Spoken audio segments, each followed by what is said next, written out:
Hi, my name is Ophi YouTube Videos. I am a feminist and a lesbian, and two things I've spent a lot of time making conversational commentary videos about are former child stars and redemption campaigns for disgraced, formerly beloved public figures connected to them. In today's video, we will primarily be talking about one former child star in particular, Raven-Symone of Cosby Show and That's So Raven fame, and I want to talk about what seems to be going down on her YouTube channel. Something I'm going to call, for lack of a better term, apologia. A podcast format used to excuse, justify, or soften harmful behavior, often under the guise of commentary or discourse. And yes, that was just an excuse for me to show you my thumbnail another time. My graphic designer, Marty McFlone, has been doing really incredible work, and he made all the chapter breaks throughout this one as well. There are a ton of former child actors who now make content online, which seems to be a pretty reasonable model for them, though it's sometimes shocking how, normal the amount of views they pull on these videos can be. But this is not a video about that or about a collapsing podcast empire like my Podco video from last year. This is more so just a video where I want to work through some of the feelings I have about Raven-Symone and what she's recently chosen to do with her podcast in particular. I will say up front, I used to be incredibly, incredibly fond of Raven-Symone. I, like everyone other than apparently her wife, grew up watching her on the Disney Channel. I was big into the Cheetah Girls, I loved her in Xenon, I was very, very into That So Raven, and I had a big fat lesbian crush on her for most of my life. This is something that others have accused me of feeling about some of the other former child actors I've talked about, and it's almost always been untrue, but that is my background with Raven-Symone. I just wanted to speak my truth here because I'm going to have to spend the rest of the video being mostly pretty annoyed with her. That's not something I could have seen coming as a child, because unlike her character in That's So Raven, I could not gaze into the future. But I did just have a vision that instead of trying to come up with any more psychic-themed humor, I should thank the sponsor of today's video, Aura. If you, like me, and like so many of the former child actors we end up semi-frequently discussing on this channel, spend enough time online to even know any of the names I'm talking about in this video, it's likely that you've had to hand over a truly mind-bending amount of your personal information just to use the internet. It's not a big surprise to imagine somebody like me could gather a few pages worth of notes on Raven-Symone for the purposes of content like I'm making here.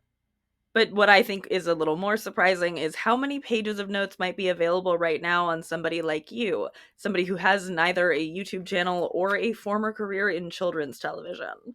There are these companies called data brokers who harvest and then sell all of the information that gets gathered on us when we use the internet.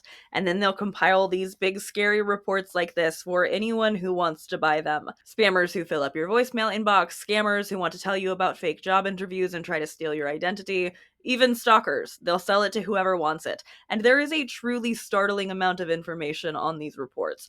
Not just you, possible photos and social media usernames, but also information about your family, your neighbors, your roommates, your debts. And you're allowed to request that this information be removed, of course, once they have it all gathered, but they make that process intentionally difficult and time-consuming.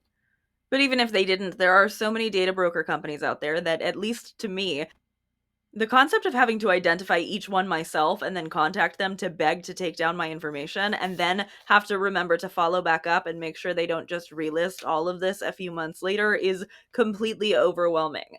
That would take over my whole life. And thankfully, with today's sponsor, Aura, it doesn't have to. Aura helps me protect my privacy by identifying the websites creating these sorts of dossiers on me and automatically requesting their removal, and then keeping an eye on it and sending automated requests to keep my information off once it is removed. And there are a lot of other services that offer this too, but none of them offer as many features as Aura for the same price. With Aura, I'll get alerts if my personal information is found on the dark web, as well as real-time fraud alerts for credit and banking with 24/7 monitoring to help keep my identity secure. I also get, and get a lot of use out of, a secure VPN, antivirus, password manager, and more, with genuinely helpful US-based support available around the clock if something goes wrong. Aura also offers up to $5 million in identity theft insurance protection, and US fraud experts are ready to help 24/7 with that too. You can try Aura for 14 days for free at aura.com/ofidoki or by scanning the QR code on the screen right now. And in those 2 weeks, Aura will get to work scrubbing your personal information off of these data broker sites. I'm not leaving myself vulnerable, and you shouldn't either. Thank you so much to Aura for sponsoring this video and so many others on the channel. Let's get back to our podcast review. In today's video, I'd like to discuss the Tea Time podcast, hosted by Raven-Symone and wife Miranda Moment. If you didn't know, they're married. They're in the LGBT community. If you guys didn't know, we're married. We're in the LGBT community. My name is Raven. That's Raven. We have some exciting news. We got a YouTube channel! We finally started our YouTube channel. Their YouTube channel first launched 4 years ago in 2021, and the series was titled 8 p.m. This was a couple channel, and originally they focused on things like food and cooking, skincare and story times, art and hair, and some kind of like couple challengey content. Their YouTube channel as it exists now is very different than it was at launch, which is to be expected for any channel as they evolve and find their style. Eventually, as you likely know if you cared enough to click on this video, they would turn to a full-time podcast format, often featuring guests. And the podcast is not called 8 p.m., it's called Tea Time. The first video with the Tea Time titling convention would be posted in November of 2021, the same year that they launched the channel. But there was one prior to that that feels like it informed the rest of where the channel would go. A video titled Cardi B Spills Her Girl Tea, where they talk to Cardi about bisexuality. She was their first celebrity guest, as far as I can tell, and they filmed this on the set of something Cardi was having Raven star in rather than her coming to their set. They talk to her and have some really bad and conservative coded takes all around about how Gen Z identifies as LGBTQ as a trend and how that's bad for real queer and trans people. This conversation was a real letdown to me, but I was braced for it because I went into this project already knowing about a couple of other pretty significant letdowns I would have with Raven-Symone on her YouTube channel. The first of which, chronologically, was far before they were even so much as flirting with the Tea Time name change. It was the third video ever uploaded to their channel, a story time about seeing Amber Heard while they were charging their Tesla, and it is just shockingly mean-spirited. It's so mean. It forever complicated all my prior enjoyment of Raven. They sit in their car and laugh and joke about Amber, joking about cutting off fingers to see if Amber takes credit, talking about seeing Amber very upset on the phone. And then the video cuts back in later to say that they decided Raven should go up to Amber as a joke and ask for a photo. They did take a picture together, which Raven shows us, where Amber looks beautiful, but would be ripped to pieces in the comments below the video by Johnny Depp fans claiming that Amber was doing a fake smile and praising Raven for trolling her. In the video, they say Amber didn't recognize Raven, which I guess makes it feel slightly less mean than if she had been a Raven fan, but it's still just an incredibly mean-spirited and cruel video, posted and uploaded with a comment from Raven and Miranda about how happy they are to have been able to make their audience laugh. This sucks. This is something I was already aware of because of Jasmine Medusny, who has made a series of videos that go further in depth into Depp versus Heard than I ever intend to, and which you should watch rather than attempting to argue with me about all the reasons you think Amber Heard is a bad person who deserves this kind of treatment. She is not, and she does not. Still, though, I think this video they posted about Amber Heard is a good tone setter for the rest of what we'll talk about today. It is a bit different than some of our other examples in that they didn't actually get a chance to platform Johnny Depp, though they might as well have for the way they ran with his narrative. But I feel it can inform a lot of the rest of what we're going to discuss today in terms of the less than thoughtful ways Raven and Miranda handle conversations that are even remotely complicated by violence or abuse. To my knowledge, this is not something Raven has ever apologized for, and the video remaining up on the Tea Time channel even as of November 2025 tells me it's likely not something they feel an apology is needed for. That really sucks. It really sucks how many people will never apologize to Amber Heard. Just to set expectations here, I have not watched every episode of Tea Time. I have not dug into every video that's been uploaded on this channel. I have watched more than I will be talking about today, but for this video I picked just a very small assortment of episodes instead, and we are going to go through them together. And we're going to skip right on over all the rest of the content from 2021 that feels so aggressively 10 years too late, and into them being, I guess, right about on time for the former child actor podcast niche market. I have, of course, discussed these former child actor YouTube podcasts before in my video from last year about Christy Carlson Romano and the Apodcolips. And I know people who saw that video are going to ask, no, this podcast we are talking about today has nothing to do with Podco, and as far as I can tell, it never has. So the first video I want to talk about today is the only one that we're going to be discussing that actually features a guest I like. Raven and Miranda had Alyson Stoner on in August of this year, 2025. This was while Alyson was promoting their memoir, which to me really just confirms that many of these guest appearances are in fact straight up PR. And that's fine and normal, and I'm not saying it's not. I get that that's likely how many of the guests for these former child actor podcasts are chosen, and how podcast appearances tend to be set up in general. Someone has something to promote, and they come to talk to somebody's audience about it. Alyson, in this case, was, of course, promoting their book. I think personally that this episode is a really good case study for the things that do work well about this podcast.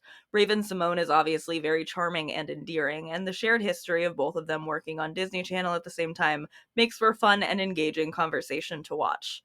I feel like, since I just referenced Podco, the format of the show Raven and Miranda are doing is a much easier sell for audiences than the rewatch format so many of the other former child star podcasts were doing when we were talking about this last year. And I think this is smart, honestly. It's probably a less hard sell to just jump into the middle of the run of a show's episodes when you aren't told that you're supposed to be watching about the third episode in the second season of a show you haven't really thought about since middle school, right? So this one doesn't pretend to be like that. The format of this show instead is that Raven and Miranda talk to their guest. And in this case, the conversation takes us from that shared time they had on the Disney Channel to what Alyson is up to now, including the fact that they haven't truly taken time off since they started working at 6 years old, which is wild. This is something Raven relates to, and I think one of the things I've found most interesting about the episodes I've watched of this podcast is hearing the way Raven talks about her career in acting and how little she seems to think other children should be pushed into the same industry.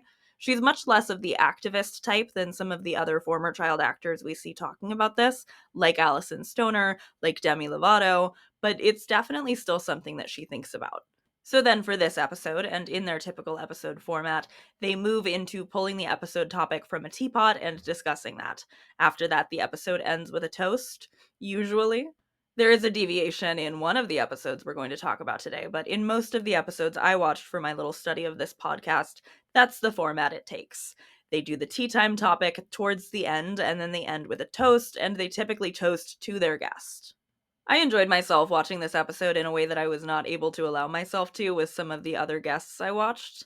I thought it was cool to see what Alyson Stoner is up to now and how they've been working not just in the ways I've already been aware of, supporting legislation to help child actors, but also working directly on sets to help things run more safely and smoothly. I thought that was genuinely a really interesting conversation, and if you want to watch one episode of the Raven and Miranda podcast, I would suggest this one. But because I'm talking about what I'm talking about today in the larger context of this video, I do want to call a little bit more attention to what I mentioned earlier about how Raven can agree with and relate to Alyson's thoughts on their experience being a former child actor. It's more so that as I got older and my health had deteriorated, I was forced to reconsider what I could manage at one, point in time. And then I think it was when I started realizing this might not have been my personal dream had I been given the chance to think about it. Why are you giving me that face? Do you understand? Yes, I do. I think that's interesting enough on its own, but I want you to hold on to this part for later. Check out the sympathy and understanding on Raven and her wife's face as this particular guest talks about being groomed for some particular reason. When I thought about pivoting in a different direction, which, mind you, if you're a kid actor, you're groomed for one thing. You don't have other life skills. You don't know how the world works outside of the bubble.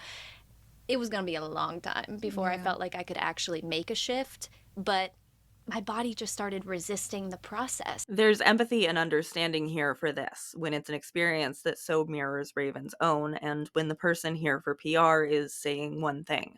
And it will be different when there's an experience that does not relate to Raven's childhood in the entertainment industry, when the person who's there for that PR is there to give a very different narrative. Whichever one is there at the table is the one who gets agreed with. And okay, I can understand that to a certain extent, other than the way that I think it betrays a lack of steady footing for Raven and Miranda's morals or genuine beliefs. While I can't understand on an ethical level being comfortable with sitting with Alyson Stoner and having this, of all conversations, right smack dab in the middle of the other two conversations we will be discussing today, I can at least understand that this is clearly meant to be a friendly and not particularly confrontational podcast. Maybe to some extent your host as the job of any podcast is to be agreeable and friendly, but it certainly seems to be the case here. I found the conversation about Alyson's work on sets really interesting, and also the way Raven kept using the word snowflake to refer to sensitive child actors. That was interesting too. After this discussion, they pull the day's topic out of the teapot for discussion, and it is dreams. Rather than talk about that part of the episode, though, I just want to take a moment to call attention to how fucking ugly this teapot is. I'm sorry, that's mean, it's not very productive, but why could they not have gotten a better one? I can tell that the font on it is clearly meant to match the font they use for the show, but it looks really bad. It looks like it was done with Sharpie. I kept getting so distracted by this ugly, janky little teapot the whole time I was watching. Also, it just being the letter T, even though the show is Tea Time with T-E-A spelled out, I'm not sure why this is what my brain caught on, but it is. This teapot is my enemy. Now, I've got other enemies on this podcast beyond just the teapot, but they're more of the guest star variety. Hi. Now that we've got the format of the main episodes down, I would like to take a moment before we get into my enemy and take instead a small Miranda moment, if you will. What do you think, Jojo? Should we take a Miranda moment? That was a nod, I think. There's been a lot of discourse around Raven-Symone's relationship with her wife Miranda, to the point where it seems to be something they've had to address quite a few times. I'm here with Miranda, my wife, to tell you to stop it in the comments and stop with the death DMs. It is disrespectful to her and in turn disrespectful to me. Stop it. It's really become wild. I hope to clear the air right now and letting you all know that I never have once said that I did not know who Raven was. I only ever said that I did not grow up watching That's So Raven. I did not watch her as a child. But since getting married and meeting her in 2015, I have seen the majority of her work. I've also been at a lot of this work. So I mean, backstage at The View, 25 words or less. The list goes on and on. I love That's So Raven. I think she should have won all the Emmys. I think my wife is endlessly talented. I support her beyond. She also just isn't Raven-Symone to me. You guys must try and open your minds a little bit and understand there is more behind people that are celebrity. There is real life here. And that's why we're feeling inclined to address this, because I'm receiving so much hate for something that is really just a big spiral of internet misinformation. And for all of the blue checks out there acting like trolls, sit down. Just thank you. No need. Thank you, next. That part. And as you can gather from that clip, much of the discourse around this relationship has stemmed from people's protective nature over Raven, clashing with Miranda having said things like that she's never watched That's So Raven or the Cheetah Girls as she was growing up, or that she has more money than Raven. Part of why I feel like I have to stand like 10 toes down about it and speak with my whole chest is because so many people think I married Raven just for money. So say I didn't. Say I'm richer. I do. That's what I just did. So do it right here. I didn't marry Raven for money. I'm richer. So you married Raven because you're attracted to her. Yes. I married Raven. It's so soggy it broke.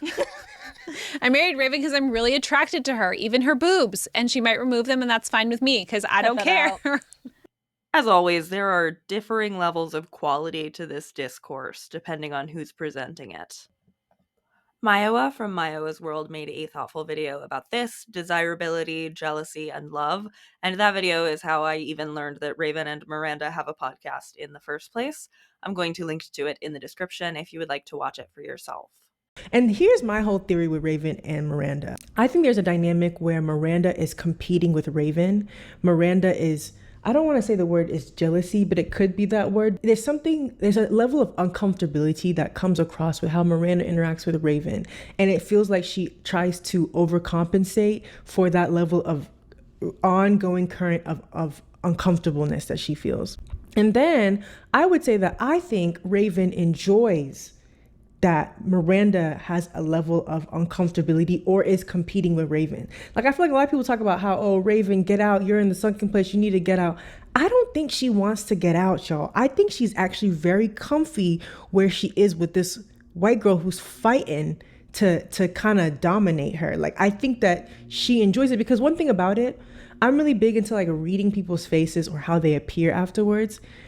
She like often laughs and looks like she's having a good time when Miranda's like putting her foot in her mouth. It feels like Raven is enjoying the fact that this girl doesn't know anything about her. It seems like Miranda is like very clear on, I'm not with her for money. I don't know anything about her. I don't know this girl. I just like her because of her. I don't even know. She didn't even say why she liked her in the end. She ended up saying, that she likes Raven.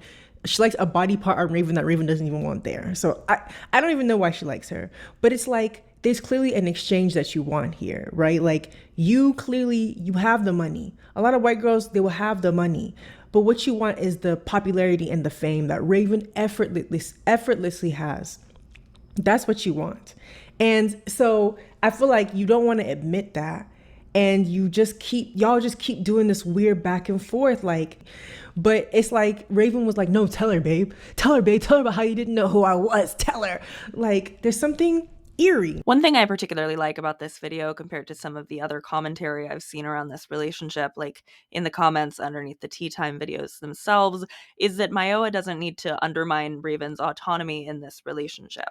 I do agree that for however we feel about this dynamic, however we feel about Miranda's insistence that she never watched That's So Raven or the Cheetah Girls, it doesn't seem to be a dynamic Raven herself is particularly upset by. And I also very much agree with the read that Miranda has a constant level of uncomfortability with herself. I'm not here to do a full-on analysis of their relationship or of any of the things that could complicate a dynamic like this. I'm here to talk about other issues I have with how these two have used their platform. But I do feel like the video would have been incomplete without also taking a moment to discuss this. It does feel like there's a level of jealousy and frustration that comes through, maybe from Miranda being the less famous of the two and being less comfortable with that. There are also parts of this that I find to be slightly unfair in the way some other people run with it, especially people who act as though Raven has been taken hostage or that her wife forces her into defending her. My personal take on Miranda is that she comes across as deeply insecure in a way I think a lot of people read as vain. I don't really know if that's been the case since those early videos we talked about, or if it's something that has been worsened by the reach of the podcast growing and therefore also the share of comments below their videos complaining about Miranda, saying how they'd rather just see Raven interact with her guest, questioning why Miranda is even there, questioning if Miranda is even gay, questioning Raven's sanity for being married to what they perceive as a straight girl with negative intentions. I don't think it takes very long on this channel to see what led me to this insecurity conclusion. I caught a few separate times where Miranda sort of disclaims and defends her right to be in the show and to be part of it. Like in an episode with Raven's former Disney co-star Kyle Massey, somebody else who has had allegations against him which do not get addressed in his episode whatsoever. What does get addressed is the comments Miranda seems to receive on all of these videos. She says, Okay, you two. Yes. Before we get started, I have a disclaimer that I was given to read. Okay. My lawyer wrote this for me. I know a lot of you are excited to hear from Raven and Kyle today, and trust me, I am too. They've got such a special history and dynamic. And I'm really looking forward to help shaping the conversation and make sure we get all of the good stories, the laughs, and the tea. So think of me as your moderator today. I'll be guiding us through asking the questions and making sure we dive into all the good stuff you're here for too. That's why I'm here, you guys. Yay. Thank you for that. So what she says is, calm your ass down in the comments. Y'all tripping. We're all here for a reason. Exactly. For those who don't understand what she just said. and these aren't even the only two times that I have seen the comments and reactions to Miranda be addressed. In the Alyson Stoner episode we've already discussed, Miranda has this to say. When you're talking about these comments, right? I'm like, what is wrong with people? Like, why can't people think outside of what's on a screen at all? Why are they It's impossible. The brain doesn't work like that anymore. Why are It's just the people screen. so quick to just react and not have any ability to think, oh, like, maybe she's busy. Maybe she's doing something else. Maybe she's working. Maybe she didn't feel like it that day. It seems that people have lost the ability to do that. Not at all. And what I heard was that the average person in our country has a 6th grade education. That is the average person. And the Reading capability. and 6th grade reading capability, which means that the majority of people you are interacting with online, although they're not 12 years old in age, in brain space and capability, they most likely are. And that made me understand my comment section a lot better, because I was like, I am literally, no, because sometimes I look at these things and I'm just like, my gosh, like this show, it's called Tea Time with Raven and Miranda. The amount of times that people still ask what I'm doing sitting here is boggling to me. It's like, I started this podcast, not Raven, me. Like, that's why I'm here. Right. Being told that I should just be the person who like puts water in cups. It's like, wait, people, though, like, it's so shocking to me that Maybe this Crystal is Light. Just plain. not water. Not water, just Crystal Light. Why Crystal Light? I don't know. I just thought about it. That's so weird. You don't even drink Crystal Light. You're right. And I do think parts of this are a valuable piece of a larger conversation about desirability politics, all the complications of our societal anti-Blackness, and how that can come into play with the discourse around this sort of celebrity interracial couple. Again, I will point you to Mayoa's video. She is not who I am accusing of doing bad faith discourse about this topic.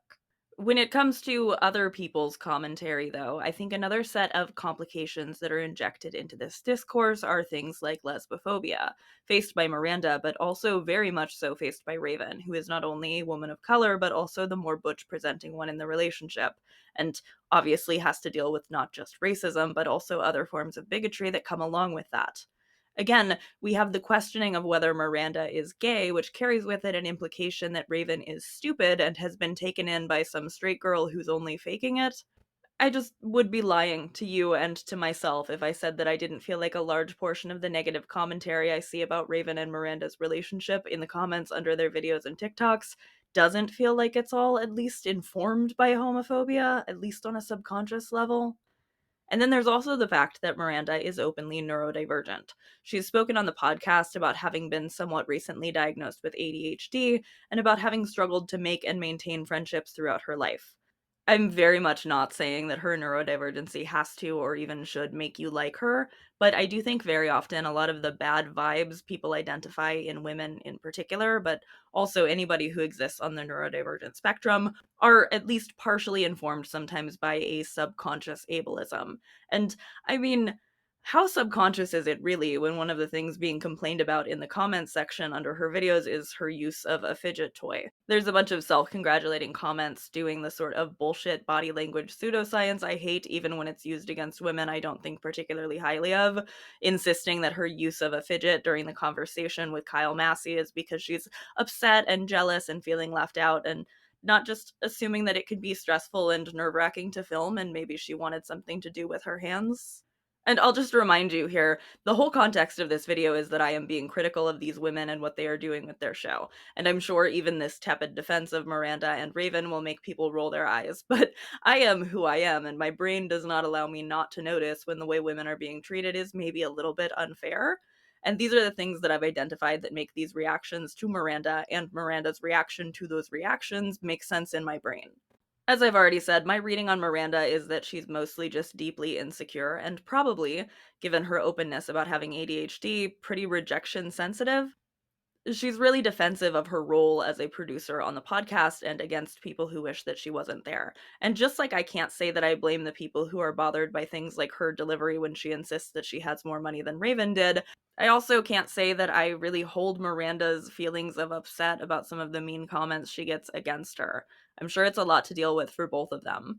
And I feel bad for Raven in this situation as well, because she faces her own abuse, and also because I know it's gotta be hard to see the person you love and spend your life with being treated like this, particularly when it's happening under the guise of what's being claimed to be your defense. I mostly wanted to take a moment to say all of that because it would have felt like a missing piece before I described what the Miranda moments themselves are, and I do want to give you an overview of what this podcast is at least supposed to look like. So, Miranda Moments are these short little bonus content segments with some of the guests. They are branded as being where she takes a moment to dig a little deeper with a guest. Hi, everybody. Welcome back to another episode of Miranda Moments, where I dive a little bit deeper with a guest. Though the conversations are still, from what I've watched, pretty much just about as surface level as anything that comes up in the main videos. I don't have too much to say about these, but I will say in the first one, which was with Nick Cannon, he jokes about her reading him his Miranda rights, and she's like, I could. That's Miranda moments. It's a Miranda moment. How you gonna read me my rights? I really could. You have the right to remain silent. Everything you say and I'm gonna use that. Okay. Miranda, you said I can stay silent. I have the right. Can. You have every right. Which she then picked up and branded with the rest of the Miranda moments. So they now end with her reading them their Miranda rights, telling them they have a right to answer or a right to remain silent, and then asking them guilty or not guilty rapid fire questions. Now it's time for me to read you your Miranda rights. You have the right to remain silent, or you can answer truthfully. Either way, your responses will probably be used against you in the comment section. These Miranda moments get uploaded prior to the upload of the full podcast episode, presumably in order to build hype for the coming episode, and they get significantly fewer views than the videos on the channel that have Raven in them, which is something that I'm sure does not help whatever insecurities are at play in her defensiveness about her right to be on the channel she runs with her wife. And there was no Miranda moment with Alyson Stoner, but there is a Miranda moment for the next guest I'd like to discuss. I find the episode with Drake Bell to be perhaps one of our most interesting case studies today. I mean, first of all, this is, as you are likely already thinking, the most notable time that a fellow former child actor has jumped onto the Drake Bell redemption press tour. Raven-Symone, of course, is the former child actor, so quite a bit of this episode's runtime is taken up with the two of them commiserating on this sort of childhood, which then leads to Drake Bell talking about how good he is at memorizing and forgetting lines, and talking about his mind palace. He tells a very long, very meandering anecdote, which is actually a memorization tool for Presidents Johnson through Trump, but it starts with feet and then moves to knees, so I was genuinely convinced he was just taking them through some meditation exercise as this kept going and going and going. It wasn't until he got to Ronald McDonald being there with a ray gun that I could piece together what he was doing. But it went on for so long. There's an entire chapter in the podcast episode devoted to it. But hey, credit where it's due, because I didn't like any of this episode whatsoever, but I was a little bit amused, at least amused enough to laugh, when Drake was insisting that Raven and Miranda would remember these presidents for the next 10 years, as though they weren't clearly already struggling to get through recalling just mere moments after Drake had finished all of that. Open your eyes. All right, so now, what I just taught you, Was a lot of what I just taught you was every U.S. president, was the U.S. presidents from Johnson to, watch this. Tell me all the U.S. presidents from Johnson to Trump now. Tell me your story. Oh my God. John, son, John, son? I don't think. knee, Who's playing on your knees? Knicks. New York Knicks. And then Ray what happened? gun, What did he do when he shot you? chest with hair. What kind of, what came out? Hair. What hair. was it? Bush. Oh, a bush. What kind of bush? A hairy one. Hairy- Older, a big one. Okay, and then who came in the bathroom? Donald fucking Trump. There you go. Now you know all the presidents from Johnson to Trump. You don't have to think about it. Wow. So you can do that with Magical anything. memory So you can do that with kingdom anything, palace. right? I could ask you 10 years from now, And Yeah. I would still remember. and you would just tell me your story. Yeah, it'd be a Yeah. small bush. You're not They forgot before he even left the room. Let's be real. I have forgotten already between watching it last night and watching it now. And that's the only part of the interview that I found genuinely amusing, but I fear I was laughing at and not with, so it doesn't truly count. Then the conversation moves back to being a child actor. Raven prompts him with a story they've already discussed off screen about Drake Bell being 15 and being asked whether he prefers boxers or briefs by an interviewer. This is why the title of the video is Boxers, Briefs, and Bowl Cuts. If you were wondering, the bowl cut part being because Drake is convinced he invented the haircut he had on early Drake and Josh, even though he also admits that said haircut was inspired by his love for the Beatles. Anyway, this is the part that I find most interesting. Drake retells the story for the audience's benefit, and he places emphasis on the inappropriate nature of this question when it is asked by an adult to a child. When you're a kid, like, I'm You like, had no idea, yeah. an adult's asking me a question. Am I allowed to lie? Do I make a joke? Can I make it? Like, this is really uncomfortable. Why are you asking me what's under my clothes, lady? Period. And so then I just made a joke and told the truth. And I was like, oh, neither. And they printed it. 15. And I'm like, yeah. I'm like, what? It's just so strange, but such a it's so confusing flippant and like place to just be. done in such a way that's like, whatever. Hey, boxers are briefs, kid. Yeah. And I'm like, dude, if this was any other scenario, you'd go to jail. Period. If you had texted, if that woman texted that to me, Period. Period. Yeah. Period. No, so true. end of story. Yeah. Period. It's just wild. He was 15. I agree. It is young. I think another age that is young is the age of the child he pled guilty to recklessly endangering and providing materials harmful to. You know, like, I think if it was inappropriate for the interviewer to be asking him about his underwear when he was a teenager, and it was, that it would be extremely inappropriate if, say, an adult messaged a minor of around the same age something like, I don't know, that booty, and asked for more images. Surely everybody would agree that would be really fucking inappropriate, right? Right? Right? You go, sweet, how old are you now? She says 15. Remember, at this point, August 23rd, 2017. Okay, then we move over to September 17th, 2017, where she says, where she reposts something it is that he posted. Then we go, so do you. Next one, over here. Inappropriate image sent by minor. I'm imagining. That's what I'm thinking, right? Over here goes, wow, what are you doing? Great pic. Not as good as yours, way better. That booty. Then she does a smiley face. He says, more? Question mark. And then she says, too risky. She sent an inappropriate photograph to him after he knew that she was 15. And then he requested more. But, you know, Raven and Miranda either do not know about these allegations, which Drake, I will remind you, pled guilty to in the state of Ohio, or they don't care about them. And so it never comes up. In Quiet on Set, which is notable for being the only and most important documentary to ever come out in attempts at exonerating Drake Bell, they at least paid a little bit of runtime to pretending like they addressed these allegations against him, which was really just to let Drake tell his own story and insist it was all some big misunderstanding where he did nothing wrong. Here, they don't do that much even. It is an elephant in the room that never once gets addressed. Not when they talk about his time living in Mexico, not when they talk about how important it is for him to be a healthy model of masculinity for his son, not when he talks about being on some celebrity diving show. It doesn't matter to them, and so it does not come up. I have said this before when it comes to Drake Bell, and I will say it now because my audio is much worse in my earlier videos about this man.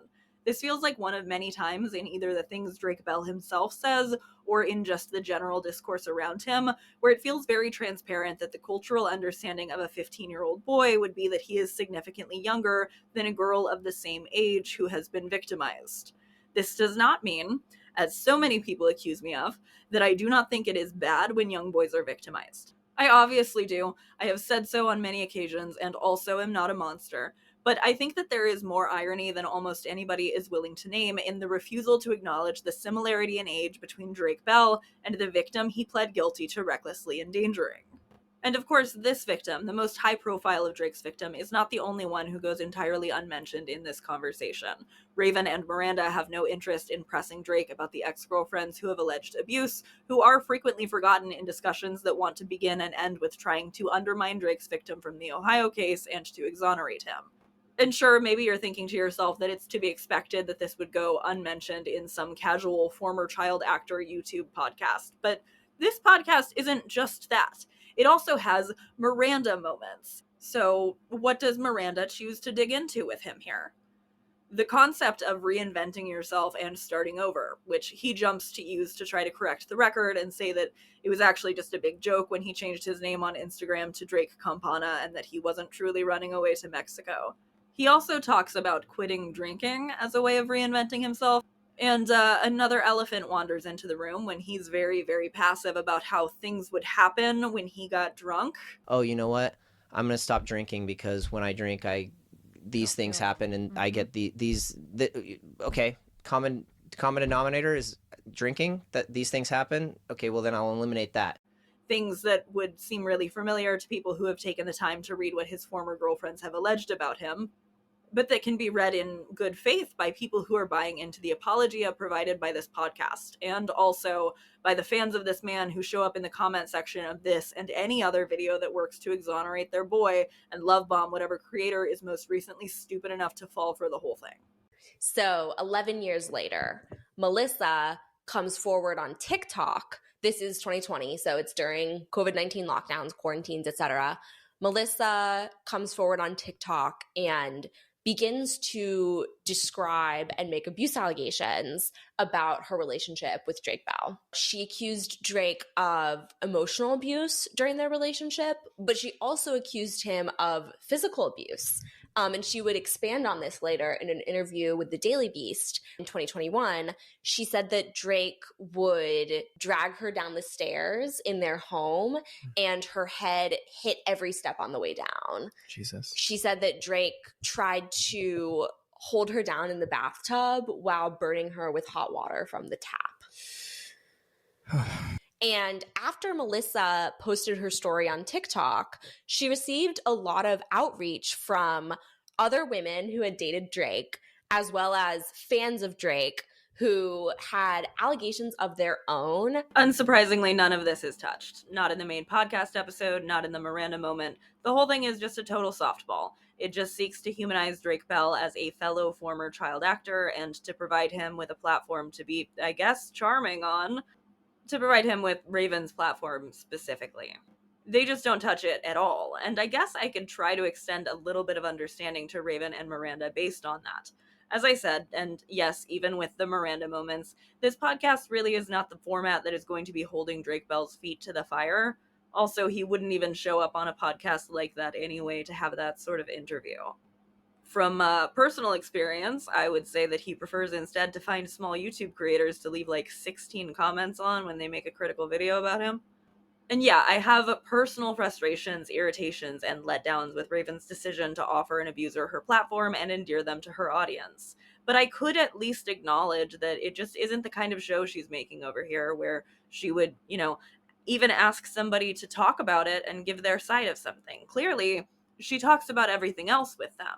Clearly, they just talk around everything. I could try to extend her that level of whatever approximation of grace that is. Or at least, I would have been able to. Because if that's true, then why is the Colleen episode the way it is? The Colleen Ballinger episode of Tea Time is a bit of a departure in format from the other episodes we've talked about on a few fronts.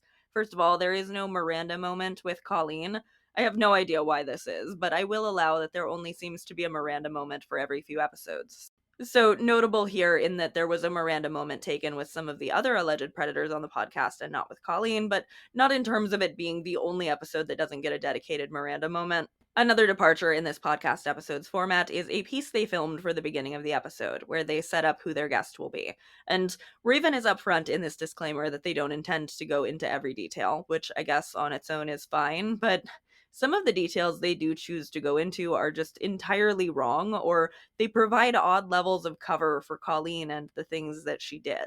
We're sitting down with Colleen Ballinger, actress, comedian, and YouTuber best known for her character Miranda Sings. If you were anywhere online in 2023, you probably saw Colleen's name trending. It's because she was accused of crossing personal boundaries with fans, some of whom were minors, and the response was intense. She posted a response video that made the whole situation blow up even more. And what followed was one of the biggest public cancellations we've seen in a while. This is actually the first time that we're meeting Colleen, and we've decided to do it now because we feel like enough time has passed for reflection and learning and for a real conversation behind the headlines. And the third departure here seems to be that they are meeting her for the first time for this episode in specific. Most every other episode I've watched with a guest so far has referenced conversations that happened off screen or just general shared histories. Obviously, there's none of that here. These women don't know each other. Now, I don't intend on going clip for clip here. I know for a fact that plenty of other YouTubers already have, and you can find somebody much further entrenched in the Colleen lore to break down each and every one of her lies in this video. And while to some extent, yes, I will be focusing on Colleen in this section, I'm much more so focusing on the hosts of this podcast and what they did in their conversation with her.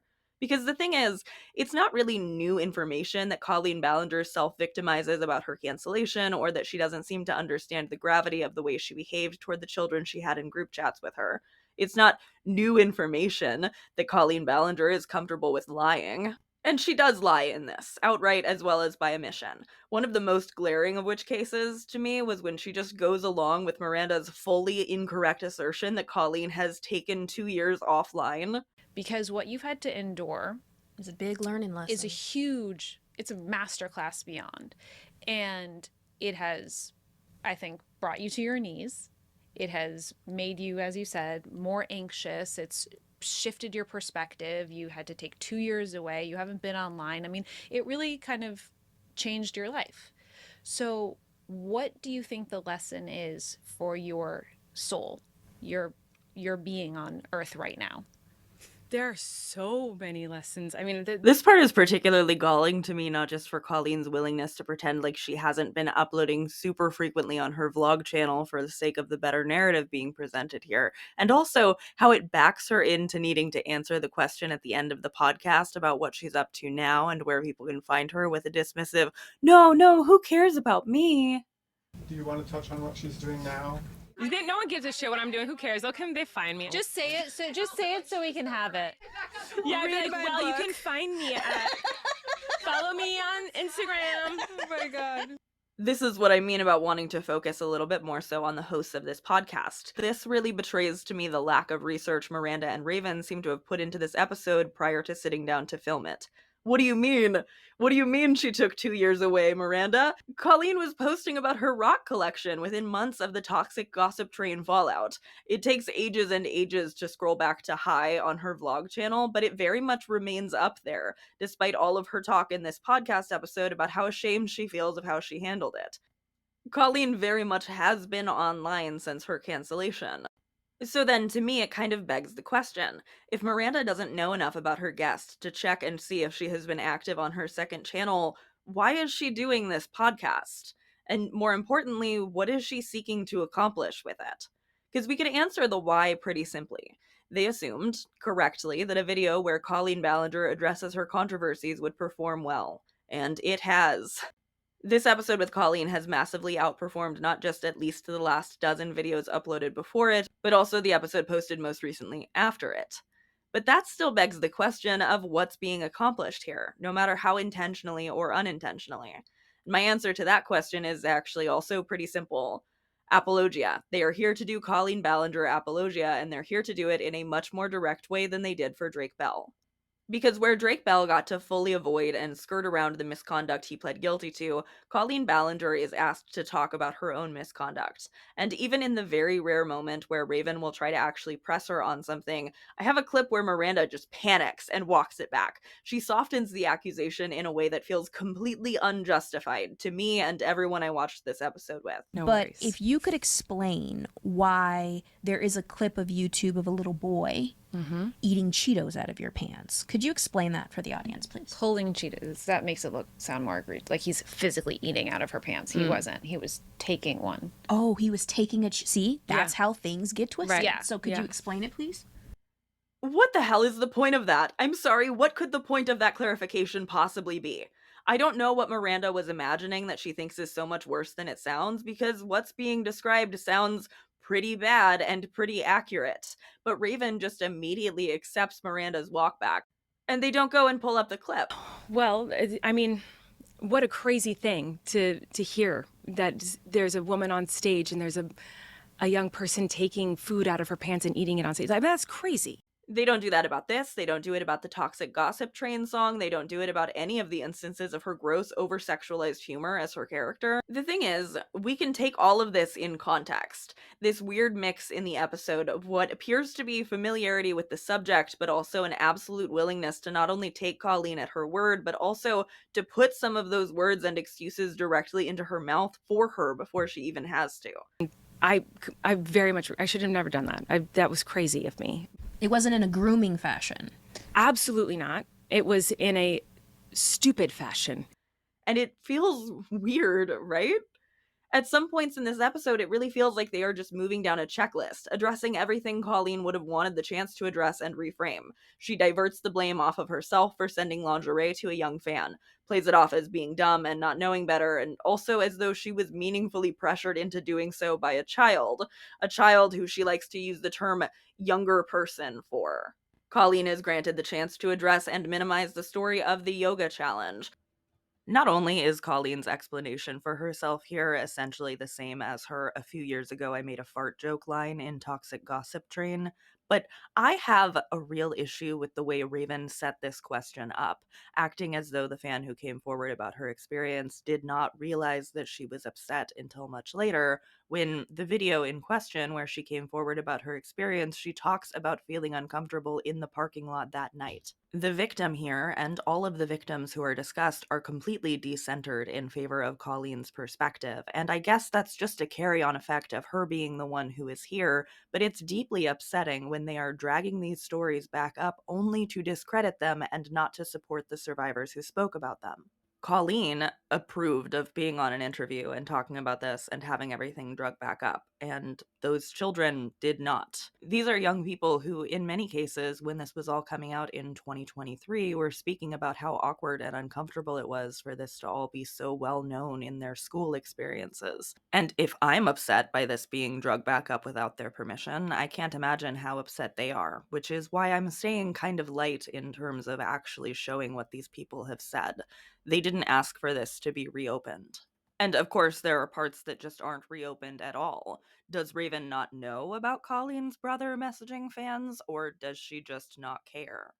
She also uses really blame diverting phrases like made to feel uncomfortable. It is a deeply frustrating thing to watch. I have no idea how it came about. I don't know if Raven and Miranda reached out to Colleen. I don't know if Colleen or her PR rep reached out to Raven and Miranda. I don't know if this came about because they're both friends with JoJo Siwa. That's another thing they address, and Colleen tries to make look more normal. I don't really care how the Abuse Apologist podcast came to be, because the thing is, and as you can tell if you look at the comments underneath that video, that is what it ended up being, whatever intentions it might have been made with. I admit I'm very likely thinking harder about what the intentions behind this sort of video and conversation should be than Raven and Miranda did. Also conveyed in the quick title change from Colleen Ballinger's real apology to the more accurate Colleen Ballinger tells her side, they were thinking about clicks, right? There are pieces of this conversation that want to be interesting, like Raven outright telling Colleen that people want an apology, but then she and her wife just presuppose that it's true when Colleen acts as though she's already apologized a million times. And the thing is, even if Colleen has apologized a million times, which I'm pretty certain she hasn't, it would be hard to accept any of those as more meaningful than the light, airy, of course I'm sorry that she sneaks in this podcast, in between all of her defenses about how she's not a predator and that nothing was as bad as it looked, or how she wishes that she had a team, or Ned Fulmer style, I'm sorry if society made those young people feel groomed sort of commentary. And there's this like faux magnanimous, I'm just glad that if it helps them avoid real predators in the future, they're able to speak up when they're uncomfortable about me, even though I have good intentions, sort of thing. To me, even as Colleen talks about her behaviors here, it doesn't feel like she truly understands what she was doing that was wrong. She can defend herself until the cows come home that she didn't have direct untoward intentions toward these children, and I would even agree with her on some fronts. But I clearly just disagree with the women around this table that grooming is only grooming if it presupposes a specific type of abuse after the fact. I do think that the children Colleen was interacting with in her group chat were being groomed, and I might be able to provide some level of empathy for the different understandings we have now of parasocial relationships and influencer responsibility if this was all from a very long time ago, and also if, crucially, Colleen was willing to admit that it was really, really goddamn fucking weird that she was so into getting all that emotional validation from literal children when she was a big adult. Maybe that's what she was trying to get at with not a groomer, just a loser in Toxic Gossip Train, but this is what I would have asked her to dig deeper into if I, for some godforsaken reason, was sitting at that podcast table with her to have a Miranda moment. Maybe I'm thinking about all of this harder because the views and the comments were the more important part to the forming of this video than any other real intention of having an honest conversation on this podcast and holding her accountable in any way. They certainly have been successful at driving engagement and word of mouth about their channel. There are so many comments on this video, so many videos being made by other creators commenting on this and doing free promotion for their podcast. Hi, sorry, I'm doing that right now. Driving people to go see for themselves how bad it really is. Maybe that's what they wanted. At the end of the podcast, there's another little cut-in bit about their intention, where it appears that this sort of content is something they want to do more of. I guess talking to controversial figures and getting their side of the story, having hard conversations or whatever, even though this was not hard. It was very, very praising of Colleen. And something else I do want to share is one of the things that I really like about podcasting and what made me actually want to start a podcast with Raven was we really like to have conversations with all types of people. People that we know well, people that we don't know at all, people that have different views than we have, people that have similar views. I think that a beautiful part of life is sitting down to have honest, hard, authentic, fun, joyful conversation with people and learning how to show all people respect. And we want to do more of that on this show. So we felt it was our duty as your hosts to inform you of what our intention is and where we plan to go in the future with Tea Time. And that's interesting to keep in mind for what they'll be doing in the future. But as I've already been laying out, this is kind of just the natural conclusion to what they've already been doing, huh? It's fine to sit down with a groomer and talk about anything other than grooming when it's Drake Bell, so why wouldn't you push that a little bit further? Talk to the next groomer about their grooming, but have this weird implicit agreement that it doesn't count as grooming if there aren't sexual intentions in the end game. I think one of the most jarring things about this podcast episode was watching these women who I have already heard talk about how bad and hard the adultification of child actors is. How that is unfair and hard, and how it can permanently alter your brain and thought patterns for the worst after you've been a child and been discouraged from saying no. But then they hear about a case of grooming from the perspective of the groomer, and they pretty much immediately agree that it wasn't as bad as they'd assumed it was. I guess because their sympathies lie with the more famous person in this situation over the victims, perhaps? The one who happens to be coming as a guest on their show, driving them controversy marketing as well as ad revenue. But then, much like I mentioned with Drake Bell, maybe this is because Colleen Ballinger would not have sat down for a more confrontational interview. Maybe Colleen knows she couldn't stand up to the scrutiny of anyone who's actually familiar enough with the situation to have clips pulled up to show her. Maybe she agreed to do this specifically because she knew they wouldn't do that. Or maybe they asked her to do this specifically because they didn't bother to do their research. I don't know, and I don't care. This is a case of somebody undermining their own platform, setting their own credibility on fire more than once for the sake of laundering the reputation of people who have very real victims. I have talked about former child actors doing this before, and I'm sure I will end up talking about them doing it again. I'm even sure that we will talk about Raven-Symone again because I have so much more to talk about both in and outside the context of this podcast. But for today, I just wanted to make my point about how not out of left field this is for what this show is and how this channel even began to gather massive amounts of views in the first place.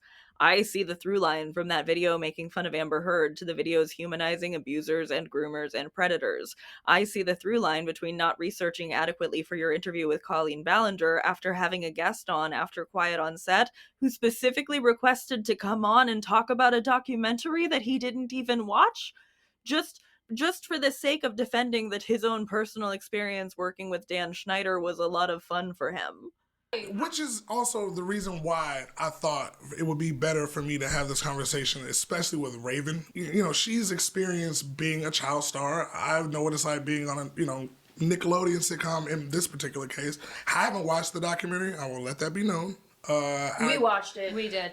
And that's another thing where, in terms of not knowing how something came about, kind of sort of felt like Dan might have asked anybody who didn't hate him to participate in a little redemption tour of his own after that docuseries. And Raven certainly offered her platform up for Chris Massey to do that. And they spent a very odd amount of the episode shifting the blame away from toxic and emotionally abusive children's show bosses over onto parents not being on set enough to prevent the abuse. That's its whole own thing. If I talked about every episode of the podcast I watched in preparation for this video, we would be here for hours. So I want to leave you with this. Raven and Miranda have shown us what this podcast is for. They have shown us how well they vet their guests, which is not very well, or means that we know where their loyalties lie. Not with the victims of these people, but with whoever will sit at their podcast table with them. And as you know, if you've spent much time on this channel at all, I'm into believing women. So I don't think that the Colleen Ballinger episode is an aberration or a shocking move. I think it's a natural conclusion, and I do think it's some of the most deserved backlash these women have faced so far. Which does not mean that you should go harass them. It doesn't mean I want anybody yelling on my behalf in any comment sections, which is true of anyone I have ever spoken about.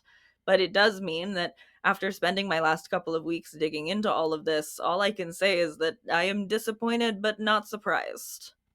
I would love to know what you think, though. Are you surprised? Have you watched this podcast? Did you even know about it before they interviewed Colleen? Do you want to talk about any other podcasts that are providing this sort of reputational laundering or abuse apologia? Let me know. Thanks so much again to Aura for sponsoring this video, and thank you also to my lovely Patreon friends, a few of whose names you can see on the screen right now. Patreon is a great way to help support me financially, and they got some behind-the-scenes content while I researched and worked on this video this month, and they get a couple extra videos from me every month. Thank you also to my YouTube channel members, and to anyone who has supported me via one-off donations on my Ko-fi, via Super Chat, or Super Thanks. It makes such a huge difference. And thank you to everybody who watches my videos all the way through to the end. I will be back before my YouTube algorithm stops showing me everything all Raven-Symone all the time. Bye.